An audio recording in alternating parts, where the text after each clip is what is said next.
احترام المقدسات الدينية والوطنية، وفي مقدمتها المذهب السني المالكي. وكما تم العمل به سابقا، فإن كل ما يثبت في حقه أي خرق للقوانين أو الضوابط المغربية سيتم ترحيله خارج الحدود.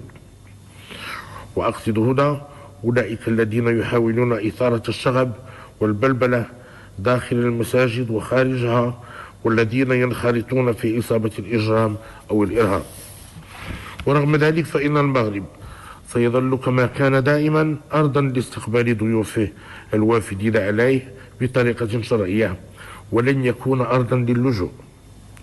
وبكل واقعية أقول إن لدينا أولوياتنا الداخلية التي نركز جهودنا على معالجتها، كما نعمل على رفع التحديات التي تواجهنا من أجل تمكين المواطن المغربي من أسباب العيش الحر الكريم. ولا يفوتنا هنا أن نوجه تحية إشادة وتقدير لكل الأجهزة الأمنية على تجندها ويقظتها في التصدي لمختلف المحاولات الإرهابية التي تحاول يائسة المس بالنموذج المغربي الذي يشهد العالم بتميزه. كما نؤكد أن الحفاظ على أمن واستقرار البلاد ليس من مهام الدولة ومؤسساتها فقط، وإنما هو أيضا من واجبات المواطن في إطار التعاون والتنسيق مع الأجهزة المختصة. وينبغي أن نذكر أيضا أن مواجهة التطرف يجب أن تتم وفق مقاربة تشاركية يقوم على تعزيز قيم الانفتاح والتسامح التي يؤمن بها المغاربة، ويتكامل فيها النهوض بالبعد الاجتماعي والتربوي مع الدور الديني والتربوي، إضافة إلى الجانب الأمني.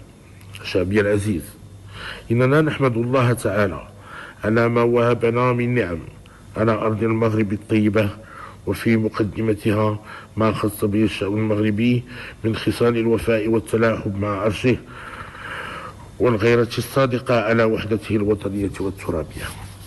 فسواء تعلق الأمر بنجاح الجهوية أو بالحفاظ على الأمن والاستقرار، فإن القاسم المشترك وخدمة المواطن المغربي، وهي أمانة ومسؤولية تاريخية علينا جميعا النهوض بها لمواصلة حمل مشعل الثورة المتجددة للملك والشعب من أجل مغرب الوحدة والتضامن والأمن والتقدم.